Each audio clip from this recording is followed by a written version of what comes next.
Good morning, magandang umaga sa lahat.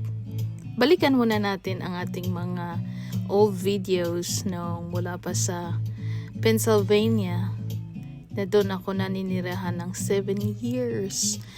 Yes po, 7 taon.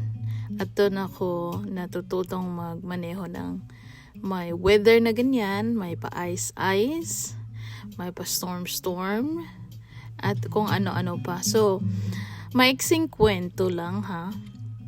Bago ko naka-receive or natutong mag-drive sa Amerika, na budol muna ako.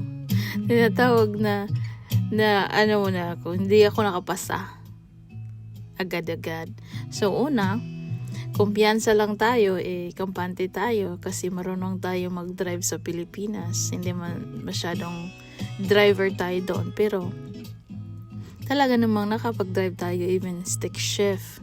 So sa kasalukuyan nung dumating na tayo dito sa Amerika, kumpiyansa lang tayo, kampante tayo. Hindi ako nagbasa ng mga booklet kasi each states, sa kada 50 states, isa-isa noon, iba-ibang rules and regulation. So hindi ko binasa ang booklet.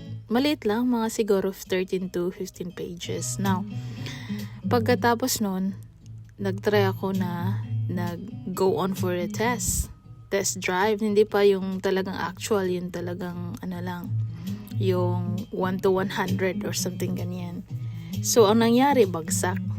Umiyak talaga ako noon. Umiyak na umiyak